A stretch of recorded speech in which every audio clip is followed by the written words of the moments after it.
Hi, you entrepreneurs. Today we have Hugo Denat. He is a time management consultant. You're going to want to take a look. Well, first off, you're going to want to listen to the podcast because you're going to basically hear this great insight of how he talks about time management and how to understand why people aren't getting to the path or the goal that they're looking to get to. He'll dissect, is it time management or is it accountability? Those are usually the two biggest things. That's something I really picked up in this podcast. Take a listen to the podcast. If you like what you hear, if you can relate to what he's having to say, you're going to want to listen to his YouTube channel also. He puts out great content on a weekly basis there. It's called Timeflies Time Management, okay, on YouTube. Once a week, great content, great insight. But of course, listen to the podcast first and tell your friends, subscribe, and hopefully you get some great information. Thanks, guys. Welcome to the road to growth, success of an entrepreneur. We've raised the bar. Learn firsthand from successful business owners and create your own path to success. I'm going to show you how great I am. It's time to hit the road to growth with real estate agent Vinny SD. All right, we are here with Hugo Denat. Yeah. Like donut? Denat. Yeah, like a donut. Like it's pronounced like a little bit differently. Donut. So you are a time management consultant. So what does that entail? What is that? So I can start with a little bit of my background just to explain why I classify myself as a time management consultant. I've been working in consulting for 8 years, specialized in process improvement and Lean Six Sigma methodology. Okay. So I'm basically a Lean Six Sigma black belt. And I've been working for clients on improving their processes. And I came up to the conclusion that all my clients were all busy all the time. So I was like, okay, you're busy, but what are you busy about? And then I applied basically some of my expertise on process improvements, on people, on their time management. So helping people on how to better manage their time, on how to get back in control of their agenda and feeling less overwhelmed. So you said Six Sigma? Yeah, Six Sigma. And I might be a very big novice, but what is that? Sure. So Lean Six Sigma are basically two methodologies. I can go on and on this. Yeah. So please stop me if I'm going will. too far. So historically, Lean is coming from Toyota in the 60s. Okay. And Six Sigma is coming from General Electric and Motorola in the 80s.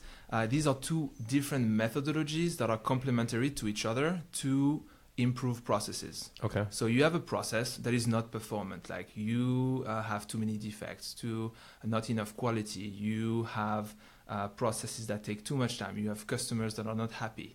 Then you can apply some methodology, like very basic principles, to streamline that process, to increase the quality, to increase customer satisfaction. So that's the name of these two methodologies that are combined together.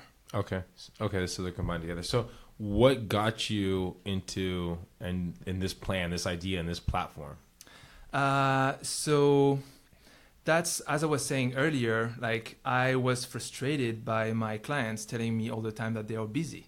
I understand about your clients now, but is this you as a little kid going, I need more time in the day, or was it just something that came later in life? I feel like, so if we come back to me being a kid, I can't really relate to that far, but I like helping people. Okay. So me being a consultant, I like helping people being less stressed at work, feeling more in control of what they do, and just feel better about their job. So that's actually the purpose that I'm aligned to, is actually helping people. So this was not a passion of yours growing up. It was something more later in life that you kind of came across. No, yeah, exactly. It's later in life. I am an engineer. I studied hydraulics and fluid mechanics. Okay. Definitely not what I'm doing now. I actually chose from an education perspective. Yeah. I followed the path that allowed me to postpone the choice of what I will do in life. Yeah. So I got into engineering and then got into consulting because consulting, okay, you are not specialized in one specific industry. You can work with different industry, different type of people, different type of jobs. And I delayed the choice of like my job ultimately. And that's how I got into this realization of like, hey, time management, this is cool. Yeah. So as an engineer, you're solving problems, right? Yeah, That's a big exactly. thing. And so what's the best problem you can solve is the human brain, right? Yeah, exactly. I mean, there is so much like this is kind of mechanics, right? The human brain. Not I read books about like neurology and everything. So I need to understand also the mindset side. It's not only about like methods and the tools and method. It's also about understanding human, how we interact with each other, how like the psychological side of things. Solving problems. So when did you come to the U.S.? So you're from France, right? Yeah. Okay. When did you come to the U.S.? 2 years ago. Okay. So when in that 2-year time frame did you decide to use your engineering background and start picking up the Lean Six Sigma methodology and start learning that idea and so on and so forth? Was that... So I actually do Lean Six Sigma for more than 6 years. Okay. So I was doing this. I was already specialized in that before even coming to the US. Okay. Yeah. So I was working with a big consulting firm, and I was like working on projects throughout Europe. Okay. A little bit in United Arab Emirates as well. Okay. So traveling a little bit for work, but then it's a whole different story that got me here. Okay. So can we hear about a little of that story of what got you here? Oh yeah, and I have the short version, I have the long version, I have everything, and that involves more like the personal side. Okay. Yeah, please. So the thing is, in 2015, I was working in consulting, and I was like almost like close to burnout. I was scattered like on different projects, different like personal stuff going on, and I feel like okay, I love traveling, and I know that whenever I reach that point where I can't cope with anything anymore, I just need to just go outside and just leave and just go for travel or something, just change my mind. And that's what I did for 3 months. I just quit my job in 2015, quit my job, quit the relationship I was in, like everything that wasn't making me really happy. And I took my backpack and I went to Central America for 3 months. And I traveled around like Mexico, Cuba, and I met that girl in Nicaragua. We just chatted just for a little bit. And then we met again like a week later in Costa Rica, and then one week later again in Panama. And there was, we can say love at first sight. Oh, wow. And since then, so that girl in particular, she's from San Diego. Reconnecting the dots. Mm-hmm. She's from San Diego, San Diegan, born and raised. And since that day, we just like FaceTime every day. And we dated internationally for like a year and a half. Wow. Her here in California, me in Paris. And after a year and a half, say, okay, let's do it. And then I came here 2 years ago. So how did she talk you into coming to San Diego? Was she a better negotiator than you? No, actually, maybe I'm gonna win on that one, on this negotiation, because I actually we came to an agreement that I'm coming here for a few years, and then I'm gonna bring her back to France. Okay, so maybe like down the road, like in 5 years or something, we're just gonna when we feel like it, because we have a baby boy on the way. Congratulations. Thank you. So when we feel like it, the family is going to just go to France. Nice. Yeah. So I'm this is off topic at all. France compared to the U.S. education. Who was a? Oh, one is crazy expensive and one is free. You choose. No, it's very different, and maybe that's going to be one of the trigger that will make us go back to France, because we know that we have free and good education in France. So maybe that's going to be a decision point. Yeah. So now getting back to the consulting avenue and building that entity and working with your clients, So as you kind of switch over from the engineer, you're learning the Lean Six Sigma, right, methodology, right? So you're picking it up. Has there been any kind of what's next? Like, how do I learn more? Is it just you word of mouth, finding another book that gives you better insight into the human brain, the understanding of time management? How has that been, kind of growing that mindset? A lot of education on my side. Like I read a lot of books, a lot of podcasts. YouTube is huge. I mean, today, like if you want to learn something, what is your first reflect? You're gonna open YouTube, right?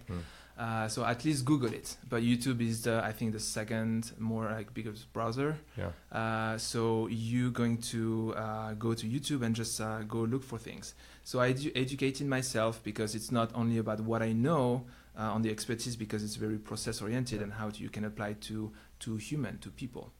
I don't know if that answers the question. Yeah. But No. And so what have been some kind of the hurdles that you've had to kind of overcome to get to the point that you're at now? in terms of hurdles, I have a few. Ironically, working on this takes time because I have a corporate job. I'm not going to disclose anything about my corporate job because the reason why I'm here is like because of my side hustle, what I do on the side. So ironically, one of the biggest struggle that I have is finding time on working on my side hustle, which is very ironic. And that's why it makes me even more relevant to like telling people, I don't believe when you say that you're too busy to do things. I strongly believe that it's just a matter of like priorities and just having directions, like having the right mindset and the right strategy in place, and then you're never going to not have enough time on what is important for you. So struggle is like that was one of the best things. I've heard it before, and so they said you're not a procrastinator, it doesn't mean enough to you. Something like that. Yeah, but it's easy. I mean, a good way I think of looking at stuff. Exactly, and there's a lot of things to say about procrastination and being a procrastinator, like procrastinating and still getting things done. It may be a reason why you still procrastinate, right? But you procrastinate on things that are not really important to you. And when people tell you like, I don't have time to see you, like next time available that I have for you is like in 2 weeks. No, it's just a priority. I'm not high enough in your priority list. So when something is important for you, when something is your top priority, you make time for it. I could have a bunch of excuses for not working on the content that I put together on a weekly basis on my YouTube channel, but I don't. I'm not going to let that impact my pursuing my passion. So how have you been able to balance out your corporate job to this platform? Because it takes time to put content together. It takes time to upload. It takes time to know the algorithms. How have you been able to balance your time with? So basically, it's about redefining, again, my priorities and just looking at my day, the available time that I have. I have my 9 to 5, which is actually not really 9 to 5. It's more like 9 to 7 or 8 sometimes. Then what is the available time that I have outside of this time, because I want to make sure that this is very hermetic. Then I have time before and I have time after. So if I wake up at 6 in the morning, I have 2 hours of work that I can do before going to my corporate job. So this is important still to have some sleep. So I'm going to just go to bed a little bit earlier so that I can wake up full of energy and ready to work and knock out these 2 hours. So of course, you can't really create time, so you need to deprioritize other things. I'm very social. I have plenty of friends, so I could go every night and just have a beer with different friends. Or on the weekends, I can do plenty of stuff, but I choose to prioritize this against other things because that's more of my passion. So when by doing it to yourself and assessing kind of the priorities that you have in place, is that one of the big things you do with the people you? Exactly. Okay. Exactly. Right. When people tell me they are too busy, I tell them, okay, what are your goals? And then I do this exercise with them, identifying what's value add towards these goals. So the first thing to do is always to identify your goal first, and then walk backwards from there. So I actually put a video on this on my YouTube channel. It's like, how do you identify value add compared to non-value add? And there is something in the middle. So value add is something that, if you spend an hour on this, it's going to get you closer to your goal. Okay. And as opposed to non-value add is going to steer you away. There is nothing that is really neutral. Either it's getting you closer to your goal or steer you away. So it's all about assessing where you spend your time within your 24 hours. It's important to have some data, to really have some factual data that allows you to, I'm going to work, and then when I come back to work, I spend an hour on like browsing the internet, going on social media, and maybe watching Game of Thrones. Yeah. So that's it. Get you closer. Time. Yeah, exactly. I mean, I still watch Netflix, don't get me wrong, but I'm very conscious that this hour is just purely putting my brain off, and so that I can reuse my brain later. So I know that I'm using this. Well, so how would you assess it? Let's say in whatever business you have, right? You have prospecting, right? Because you're trying to find new business, but then you have maintaining those prospects that you've already taken right in, and then maintaining just your consistent base of stuff that needs to be done just to keep your business going. Yeah. Right. So you almost have three sectors of it, right? So how would you define what's the priority? Because it's finding new business, working your business, and then just having a admin or whatever it might be of a base going. Yes. The thing is, I'm still at the early stage of what I'm building as of today. Yeah. So it's it's less than a year old. Okay. So I started, my main activity and most of my time that I spend is on creating content for my YouTube subscribers. Okay. So my main goal here is to getting exposure, to getting new eyeballs on my content. So getting new prospect. So what's some of the content that you put out there on your YouTube channel? What's like some of the bigger nuggets, the best views that you've received? So I categorize. So I put one video every single week. Okay. So I started December last year, and that was my goal for 2019. Hey, on top of my job, knowing that I'm going to have a kid, I commit to myself one video every single week for 2019. So far, I'm on a good streak. Okay. So I put videos, try to have as short content as possible, because by definition, the people I talk to, they don't have time. Yeah. And I have videos about mindset. I have videos about really methodologies, really method you can apply right now. Yeah. Also interviews. I may bring you in, by the way, in the near future.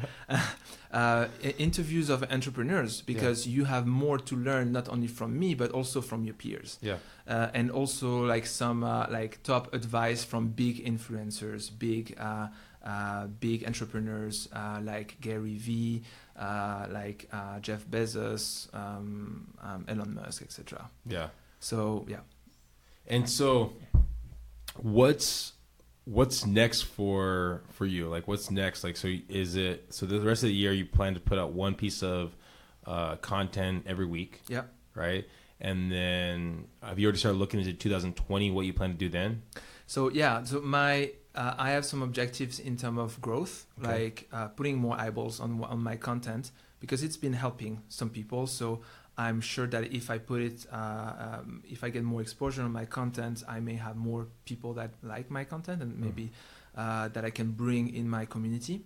And then on the side, I'm also working on putting together an online course, so that not only I'm gonna give you some content so that you can food for thought, so some exercise, but more a little bit scattered. I'm gonna bring you from A to Z on, I don't have enough time, that's point A, to point Z, where I'm gonna make you save 5 to 10 hours in a week. So with like more like online courses, and I'm already starting building this framework that will be online on a purely online based, and with some coaching like Skype calls or anything like that. So that's for 2020. That's going to be my goal. That's in your plan. So right now, so let's say I'm looking at your YouTube stuff, right? Mm-hmm. Okay, I like the content you're providing. Yeah. Okay, I reach out to you. Mm-hmm. What's the next step that goes forward? What happens next? Then we just like have an introductory call. Okay. And just getting to know what are your struggles, because maybe sometimes time management methods or methodology is not necessarily what you need. Maybe you need to work more on the mindset and everything. And I can also do that because I have some experience like on the mindset side. So for mindset, what does that entail? Like, so let's say, what does that consist of? So basically, it's about not feeling victimized. Okay. So as I'm working mostly with entrepreneurs and managers, a lot when you're an entrepreneur, for example, a lot comes back to the accountability. Okay. So, and that's the accountability side, I put it on within the mindset bucket. Okay. Like if you are not accountable, if you don't feel accountable for your own action, then you're going to feel victimized, and you're going to always find excuses why you're not moving your business, moving the needle forward in your business. That makes sense. So yeah, it's all about the mindset piece is very important, but then so taking accountability for why you're not doing what you need to do. Exactly. Yeah. And I mean, if you listen to Gary Vee, for example, he's going to say if you're not accountable, you're losing.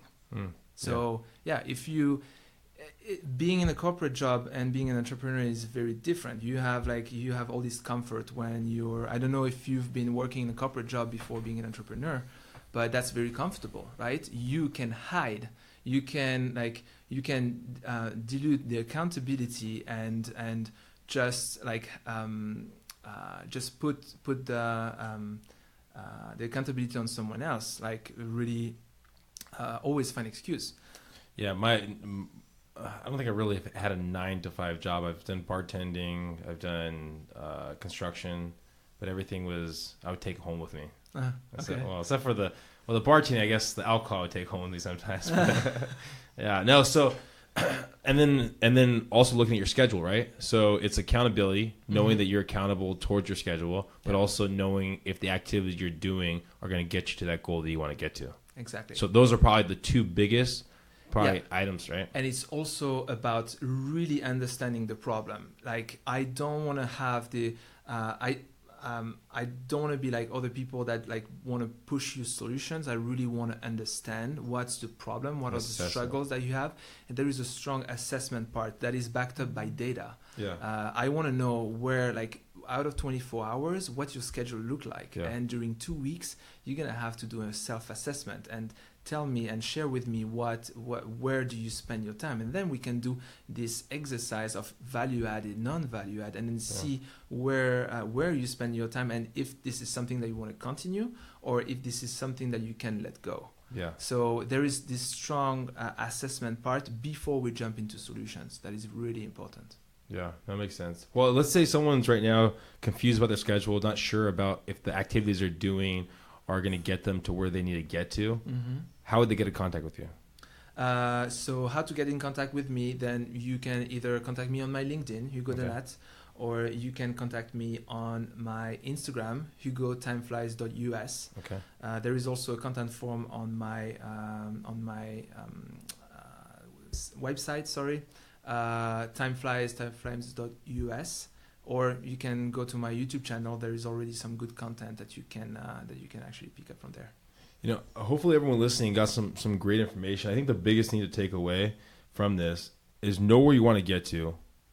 Have someone like Hugo walk you there. Work your way backwards. See if currently what you're doing is going to get you to where you need to get to. And if it's not getting to you where you need to get to, figure out if that's basically an issue on time management or an issue on accountability. Mm-hmm. Hopefully, everyone's got some great information. Thank you, Hugo, for your time. Thank you. Thank you, Vinny, for having me here. Hopefully, all you entrepreneurs will share, subscribe, and tell your friends. Thanks, guys. Thank you. Thank you for listening to The Road to Growth, Success of an Entrepreneur. Please like, subscribe, and stay connected. Visit www.vinnySD.com. Yeah, I created a website. Hope to see you again next week. Team Vinny SD, signing off.